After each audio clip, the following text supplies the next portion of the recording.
Good evening, everyone, and welcome to the Infowars Nightly News. I'm your host, Darrin McBreen. It is Wednesday, April 25th, 2012. Here's a quick look at what we have lined up for you this evening. Tonight on the Infowars Nightly News, child labor laws coming to a farm near you. The Obama administration aims to break the backbone of America. Plus, Alex Jones on the government wiretapping and the surge of evil fouling up our republic. And Darrin McBreen speaks with Farmageddon creator Kristin Canty. All that and more coming up. I have one of these because the government can't and won't protect you. And now, from deep in the heart of FEMA Region 6, your host, Darrin McBreen.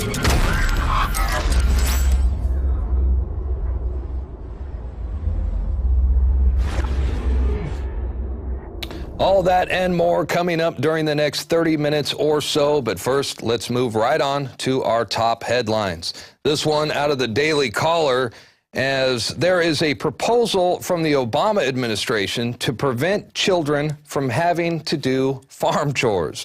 I'm not making this up, and this is not satire. It's actually drawing lots of criticism from rural district members of Congress. The headline reads, "Rural kids' parents angry about Labor Department rule banning farm chores." The Department of Labor is poised to put the finishing touches on a rule that would apply child labor laws to children working on family farms, prohibiting them from performing a list of jobs that on their own family's land. I mean, is there anything off limits in which the federal government is intruding on our way of life? I mean, think about it. This is the beginning of the end of parental consent. It's no big surprise that the attack was waged on family farms. I mean, the feds are already trying to totally dominate and industrialize our food supply, and they're making criminals out of farmers who simply want to produce fresh fruit, vegetables, raw milk. Anything non-GMO is being phased out and criminalized by our tyrannical government. And now they want to stop family farmers from passing on their farming skills to their own children and future generations. We'll certainly keep you posted as that story develops.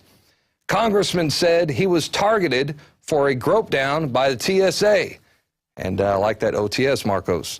It seems like every time we cover the news, there's a new TSA incident. Texas Representative Kiko Canseco, he says he was inappropriately touched in private areas during a run-in with the TSA. This was earlier this month at the San Antonio airport. The agent was very aggressive in his pat down, and he was patting me down where no one's supposed to go, and it got very uncomfortable, so I moved his hand away. So what basically happened, he was subjected to an aggressive pat down. He made a big fuss about it. And now every time he goes to the airport, he is targeted. They single him out and they subject him to more pat downs. And he's obviously not too happy about it. And I don't blame him, but that's the new freedom. Next, we have a very short video clip from Alex Jones. Now, this is about the NFL's New Orleans Saints wiretapping secrets. I mean, why are the Saints getting in trouble for what Google and the federal government do every single day? Illegally, I might add. Let's take a look. Okay, one of the biggest stories in the country is how the New Orleans Saints are being investigated, not just for the bounties trying to hurt people, to knock them out of the game, but for planting bugs in the visiting team's offices when they came to play games. This would not be the first time stuff like this has gone on. Now, why am I covering this? Well, the media is all very indignant and angry at them and saying how horrible they are. I'm not defending them. I think it is bad. But here's Wired magazine from a month ago, March 15th. Now, more than a month ago. CIA chief will spy on you through your dishwasher. And he gave a speech admitting that all the new technology in the last decade, including this cell phone I'm shooting this video on, they can dial in even when it's off and listen to you, and they do. And smart meters control your house and dial into the dishwashers, TVs, clock radios, and they make you pay for it when you buy it. The big corporations are all in bed with it. I can pull up articles for you. You can pull it up where Google admitted 6 years ago to their shareholders in press releases that they watch people. That's why I have this covered, little camera. They watch people and listen to the onboard microphones and cameras. And now it's come out that they are. And Petraeus admits it. So Google's not going to get in trouble. The CIA, who's not supposed to operate domestically, isn't. Obama, when he launches wars, the congressional approval and tells him, hey, he gets the authority from the UN. That's totally illegal. He's not going to get in trouble because the executive has been taken over by foreign corporations. There's been a corporate coup d'etat. You know, Senator Grassley right now is saying, oh my gosh, Russian spies may have tried to infiltrate with these hookers. Okay, great. The point is you're banker spies. These senators, these Congress people, they work for the bankers. Russia can go to hell as far as I'm concerned. I want my republic back. But stop dangling Russia and the Chi-Coms in front of me and say, give my rights up, or the Muslim extremists the CIA openly funds and is putting in charge in Libya and other countries. The real enemies, the Bilderberg Group, the New World Order, the power elite, they're the ones taking my freedoms. They're the ones trashing my country. They're the ones getting away with bloody murder. Like David Rockefeller right there. And we've learned the secret of Bilderberg Group set to meet in Virginia May 31st, June 3rd. That's big news. I'll be covering it. You better believe it, and I'll be on site. Alex Jones signing off for Infowars.com. Send this video out to everybody and ask them, why can Google and the government spy illegally, but the saints can't? They're talking about years in prison if it's true.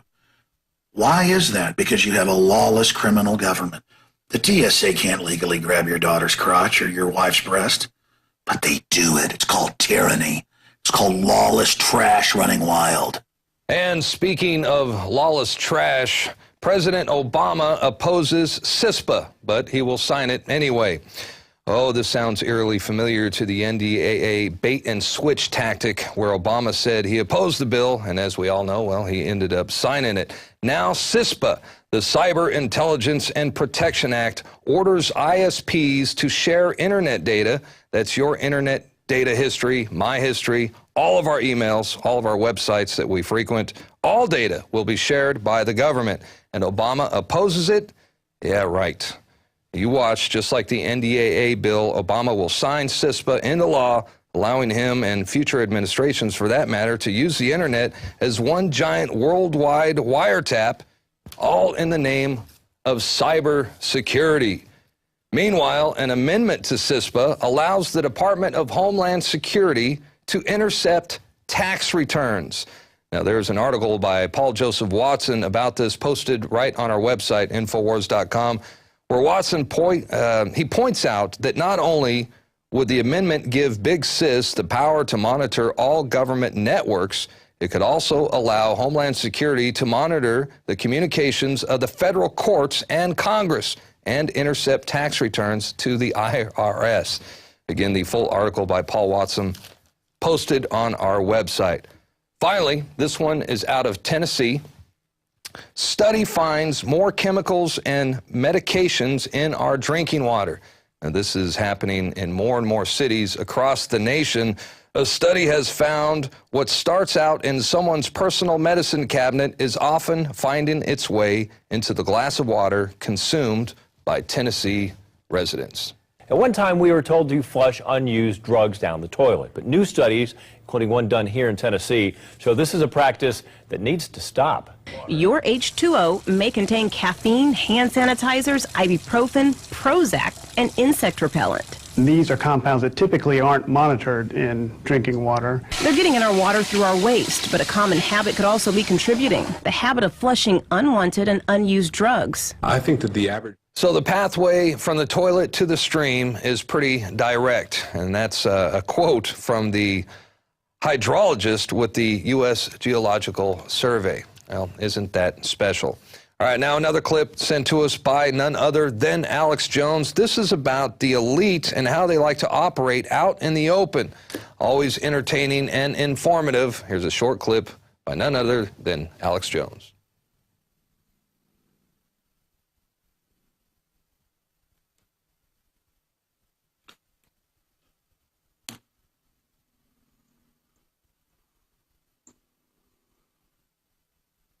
I think about how beautiful this planet is. and how blessed we are, all of us, to live on it. And I think about the globalists who have cast themselves as the heroes and who claim they're defending the planet, even as they destroy it. I'm very sad. You think about the innocence of children. I know it makes me angry.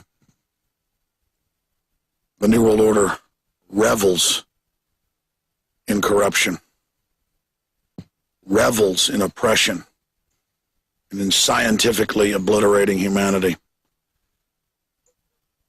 In their own writings, they brag about it.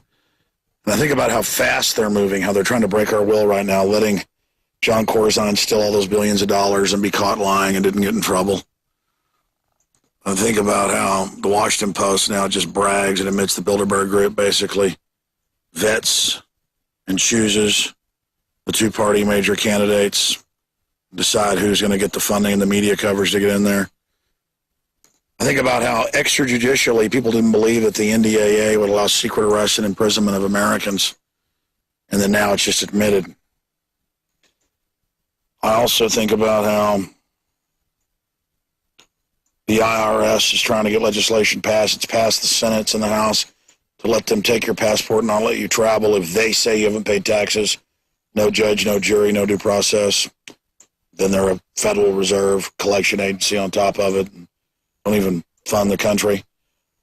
And now I've read the new legislation where it says that they can just arbitrarily ban your Second Amendment, not let you buy guns, confiscate it. And I see some of the commenters, even though we have a link to the article in the legislation, in denial about it. I mean, look at how the government admits they're spying on us without warrants. Look at the admissions of torture, all of it. I mean, it's all happening, and it's going to get worse. But I know why some people, the minority, are in denial. They just can't admit to themselves that I've been right, that Ron Paul's been right. They just can't do it because they don't respect themselves. They don't think they have any power to stop it or resist it. But just think about all the crazy stuff that's out in the open now. And ask yourself how much crazier it's going to get. I mean, my God. The IRS just says they'll just come take your guns if they want. Not even in a seizure. They'll just say, well, we've decided you can't have a gun. That's that no gun buy list Rahm Emanuel talked about. I mean, what a slimy crook. And we even linked to the video in an earlier video. It's the featured video on Infowars.com and our YouTube channel. Listen to that bullfrog. People are just in so much denial. Well, not me. I want to know the whole truth and make preparation for it. I wonder if you're making preparation for it, because these guys are going ahead with everything. And it's going to only get worse. And if you think Mitt Romney's going to save you, you're just like the idiots that thought Obama was going to save you. It'll only get progressively worse till we reverse it. Because these people are tyrants and they're bought and paid for. Alex Jones signing off for Infowars.com. And that brings us to the quote of the day, this one by John D. Rockefeller, where he says, I would rather earn 1% of 100 people's efforts than 100% of my own efforts. Well, tell us how you really feel, you arrogant bastard. Hey, we're going to take a quick break, and when we come back, we're going to be joined by Kristin Canty. Now, she is the producer and director of this new hard-hitting documentary, Farmageddon, as our rights to have access to the fresh and healthy foods of our choice, well, it's really under brutal attack by the federal government. Kristin Canty and a look at Farmageddon when we return right after this. Stick around.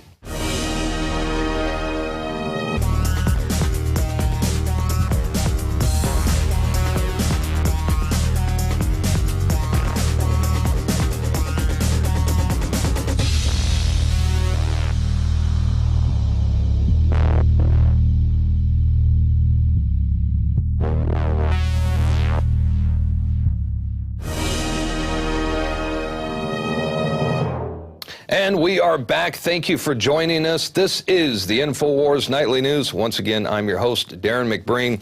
And you know, it's no secret that the establishment has been persecuting family farms to totally dominate and industrialize our food supply. They are making criminals out of farmers who simply want to produce, fresh fruit, fresh vegetables, and, raw milk. Anything non-GMO is being phased out and criminalized by our tyrannical government. You are an extremist if you don't want to feed your children aspartame, high fructose corn syrup, or non-GMO foods. It's even gotten to the point where they're starting to make it mandatory in many states that the schools supply the children with their contaminated cafeteria food, and they are not allowing parents to pack their own children's lunch, if you could believe that. It's simply getting out of control, but there is a growing movement to put a stop to all this. This as more and more people are becoming aware that their freedom to choose the food they want is in serious danger. And that brings us to our guest, Kristin Canty. She is the director and producer of the new hard-hitting documentary, over here. It's called Farmageddon. And this film really exposes how the federal government is beginning to seize control of the food retail system. And before we bring her on, we're actually going to take a look at the official trailer. The film is available, by the way, on our website. You can purchase this at InfoWarsShop.com at a discounted price. Here's a look at Farmageddon, the unseen war on America family farms. What I saw from at the top of the stairs was a man right here around the corner with his arm like this and a gun pointing up at me. They even took the sheep that I had brought over from New Zealand and they took them out to Iowa and they killed them for a disease that doesn't exist to this day. They're actually going onto the farm and telling farmers how to grow things. Raw milk from South Carolina, USDA grade licensed dairy. An imminent health hazard according to the state of Georgia. They came with the director of milk control, the assistant director, and our inspector. And it was a SWAT-type team raid, which included the FBI, the FDA, the CDFA, and the health department, along with half a dozen sheriffs. We were just recently raided again for the third time, 6:30 in the morning. Knock on the door and my kids again ousted from their bed. And they all came and pretended they were just going to do an inspection, and then they did a seizure. They terrorized the children, took the farmer away in handcuffs.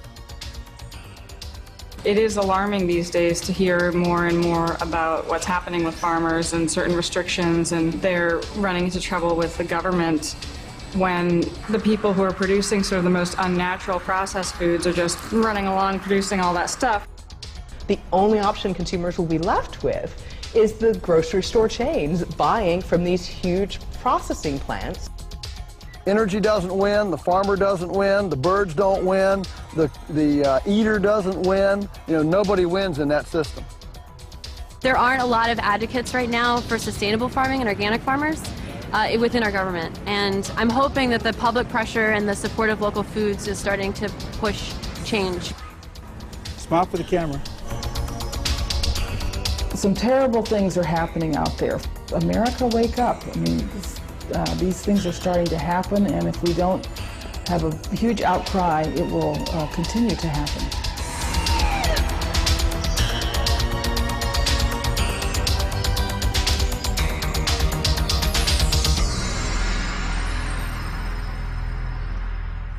And we are joined now by the writer and producer of the film Farmageddon. Her name is Kristin Canty. And Kristin, thank you for joining us today. I watched the film for the first time last night. It was, I'm very impressed. It was very professionally put together. I think it's an awesome tool to wake people up. But tell us a bit more about the film, why you decided to make it, and maybe some of the highlights of the film as well. Sure. Thank you so much for having me. I guess I'll start from the beginning, from my son and why I made the film to speak to food freedom. So I guess I'll start from the beginning and tell you about why I choose to eat this way, why I choose to eat off the farms. And that's because my son, when he was 4 years old, he was completely ridden with allergies and asthma. Doctors told me that he was allergic to grass, dust, every kind of animal, every kind of pollen, bees. And so he had an asthma inhaler, and he was up all night long screaming all the time that he couldn't breathe. He'd be wheezing, and doctors kept giving me stronger and stronger medications for him. Now, and I remember hearing that it was so bad that you couldn't even have carpet in your house or curtains in your house. That's how bad his asthma and allergies were? Right, because he was allergic to dust. So I had to keep plastic on his bed and HEPA filters in his room, and we had to rip up our carpets and take down our curtains and get rid of all of our pets and trying to manage this. And the medications, unfortunately, weren't helping. It would have been great if I could have just given him a pill and he would have been all better, but it didn't work for us. So luckily I met some naturopath doctors and a chiropractor who convinced me to take him off the medication and try unprocessed foods, try really working on his diet. And so I started doing a lot of research, and I was very lucky to find the Weston Price Foundation online. And there were a lot of compelling stories there about people that had been healed of their allergies when they started consuming unpasteurized milk from local farms. So at the time, I was completely grossed out by this. It took me a long time to absorb it, and then to finally go out and meet a farmer and ask a lot of questions and asked him for his milk and drank a lot of it myself before I gave it to my son to make sure that it was okay. And I finally gave it to him, and very, very quickly, he was completely healed of all of his allergies. So it was amazing. So we continued to eat this way. We joined 3 co-ops, a milk co-op, a dairy co-op here in Massachusetts, and a meat co-op and a vegetable co-op. I belong to a community supported agriculture, CSA, where you pay up front. That helps the farmers, with their cost of seeds, and you get you get a share of what they produce over the summer weekly. So explain a little bit more about that. This is where you guys get together, like certain people in your community, you get together once a week. The farmers bring in the local food, organic food, to a central location, and you guys divvy it up and take it home. Is that how that works? Yeah, exactly. The food is delivered to a central location. Mm-hmm. Every CSA is different. It's sometimes for the vegetables, usually you just get what was picked that week. Sure. And for other foods like meat and milk, you place your order, and you place a specific order and go pick it up in a central location. So this worked out. This has been working out great for us. And a few years ago, about 3 or 4 years ago, I was asked, I've always been supportive of farming organizations of Northeast Organic Farmers Association, and they asked me to have a fundraiser for them along with the Farm to Consumer Legal Defense Fund. And I didn't know what the Farm to Consumer Legal Defense Fund did. And when I went to research that, I found out that they were defending for free all of these farmers around the country that had been raided for having co-ops, having these private clubs, and for providing fresh milk to willing consumers, none of whom ever got sick. And this is what got you interested in starting to start thinking about making the film, right? You're witnessing these raids, hearing about these raids. Tell us about some of these raids and how far, some of the worst raids that you witnessed and that you heard about. They're all bad. I don't know if I could single out a worst. One of the ones that's kind of along the lines of what we're talking about right now is the Omana Storehouse in LaGrange, Ohio. A woman in my film, Jackie Stowers, she found 40 Amish farms around her area in Ohio that had no way to get their product to market. So what she did was, it was a great idea. She decided with a few neighbors that one week she would go out to all of these farms and get eggs, meat, produce, unsprayed vegetables, whatever, and bring it back to her house, and her neighbors would come pick it up. And then the following week, another neighbor would go out. So they were sharing transportation, and sharing the time in order to get the food back to a central location and picking it up. And unfortunately, the Ohio Department of Agriculture caught wind of this, and their response was to go in with, I think, as many as 11 armed agents. And she had 8 kids in the house, and they kept the children and the adults in a room for 6 hours Well, they tore her house apart, took all of her food, both for her, both from her buying club and for her private consumption, took her computers. Her son was in Iraq at the time, and he called, and they wouldn't let them answer the phone. They confiscated their cell phones, all for, on the warrant, it said that it was a third-degree misdemeanor, that they might be operating a retail establishment without a license. Well, and it's crazy, and they come in, you know, SWAT style, guns drawn, you know, scaring the family. And I mean, it's just amazing what measures they go through. And why do you think there's so many raids? Why does the federal government want to raid small farms? You know, I wish I could answer that question. When I've asked government officials to speak, well, first of all, it was very hard for me to get people to speak on this issue from the government. So there are some government officials in my film, and I was extremely grateful that they would speak out. Basically, when you ask them, their only answer is it's in regards to food safety, that they're trying to keep people safe, and that's what these raids are about. Now, in my opinion, they're allowing a lot of very unsafe foods to go completely unregulated, unlabeled in our food system, and they're cracking down on the people that are trying to supply the most natural foods, you know, foods that are in farming, cracking down on the people that are farming the way people farmed for generations before industrial agriculture really kicked in. Well, food safety, give me a break. I mean, you've probably seen the condition of some of these big mega farms. I mean, they're dirty. They have thousands of animals condensed together in tight quarters. You know, they're pumping them full of antibiotics, steroids. They're coming out with cloned cows, cloned pigs.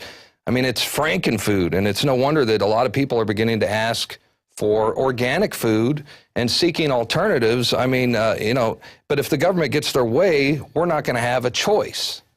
Right. That's the problem. Is that as people learn what's really in their food and how their food is being produced, they're trying to turn away from that. And so they're meeting more and more. We're finding these local movements and these food co-ops and these private buying clubs.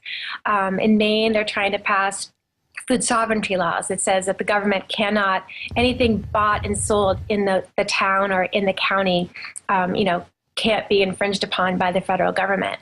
I find it very sad that they find a need that they have to do that, because our federal government should not be down on our local food system. Well, yeah, agreed. Now, what about, tell us about in Venice, California with Rossum Foods. What went down there? Yep, Rossum Foods, again, was a private buying club in Venice, California, and it's been run for years. I believe it's about 8 to 10 years old. And they supply all raw dairy, fermented vegetables, lots of fermented foods too, like kefir, and organic vegetables and meat also to their private membership. And it was just a nice open-air market in Venice, California, but it was private. You had to have a membership. And the federal government went, well, it was, I think as many as 7 agencies went in there and raided them, took all of their food, put the owner in handcuffs. And this happened, I think the third time was just a few weeks ago, where they took the owner and one of the former suppliers, Sharon Palmer from Healthy Family Farms, and threw them in jail. They weren't treated very well at all. I think that they were in jail for about 10 days. I think Sharon, the farmer, was in jail for even longer. And this is all, nobody ever got sick. This is all a private club. And this is all because they said they didn't have the proper licensing. Well, as you were making the film, did you have friends and family that were just like, hey, this isn't happening, this can't be happening? And then when you finished the film and they got a chance to see it, did it make believers out of them? Did you change anybody's minds after seeing the film? Yeah, you know, the odd thing is that that's why I had to make the film, because I was trying to get this issue publicized. I was calling mainstream media and trying to get other documentary makers to make a film about this. And people didn't believe me. But, you know, there's been a big difference between when I started the film and now that I've finished it, because I feel like more and more people are waking up and they're not as surprised as for the most part, they're not as surprised as they were a few years ago that this is occurring. Sure, sure. Well, it's getting great reviews, and I'm looking here where the Los Angeles Times says it's an eye-popping wake-up call. And like I said, I did watch it for the first time last night. I really enjoyed it. I think it's an effective tool. I think it's going to make changes. So I think we get this out to friends and family members, pass this video along, and I think it's going to make a difference, like I said.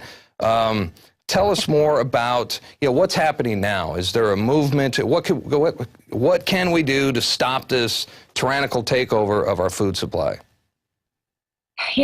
It's state by state right now.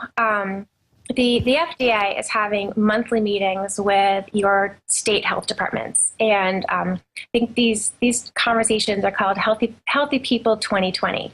And it seems to me that the main goal in these conversations is to regulate the small farms. So, basically, number one, you can get involved with your state legislature to make sure that, to alert them of this, to alert them of the plight of the small farmer in your state right now. Inform groups, form large, at least a small group and large groups if you can, and go meet with your representatives and tell them your concerns. Find out what is affecting your farmer in your state or your co-op in your state, and go talk to your state representatives. Yeah, and I think those are all great ideas. The only thing I'm always concerned about, contacting our local representatives, it's a very good idea. It's just that it seems more often than not that a lot of these politicians, lobbyists, policymakers, they're in the back pockets of these big federal the big corporations that are taking over the local farming industry. But certainly a good idea. And I think the purchasing power, I think if we all band together, we join these co-ops, like you were saying, and we begin to purchase these organic foods, and then that's definitely a good way to make change as well. Right. Keep your farmer in business while we're fighting. That's right. That's right. It's very true that that most of the representatives are in the pocket of big ag, but the numbers can help. So if you just try to get the numbers up there, I'm hoping that it can make a change. All right. Well, in closing, we're just about out of time. Anything else you want to add, to tell the people out there as far as actions they could take to stop this from happening as well? Yep, the Farm to Consumer Legal Defense Fund is a great organization that you can become a member. If you get in trouble in your co-op, they'll help defend you for free. And there's many other organizations. The Farm and Ranch Freedom Alliance is right there in Texas, where you are. The Organic Consumers Association is fighting hard for labeling our food and for our freedom to drink raw milk. And I'm sure there's others. And there's others on my website. My website is farmageddonmovie.com. That's right, farmageddonmovie.com. And this is about as important of an issue as it gets. Our freedom to choose the food that we want is at stake here. So it's a real clear and present danger. And I want to thank you, Kristin, for joining us. You've been an awesome guest, and we look forward to having you hopefully again soon in the near future. All right, thank you so much for having me. All right, thank you. And well, that just about does it for tonight's show. Thank you for joining us. Hey, don't forget that you could purchase Farmageddon on our website, Infowarsshop.com. Buy a copy today. Share the vital information with your friends and family, because it's only a matter of time, folks. If we don't stop this federal takeover of our food, they will completely dominate our entire food supply. You won't even be able to grow a garden in your own backyard. Mark my words. It is up to all of us to stop this from happening. Thank you once again for joining us. We will be back tomorrow night, Lord willing, 7 p.m. Central Time. Until then, fight the New World Order, and we'll see you back tomorrow. Good night.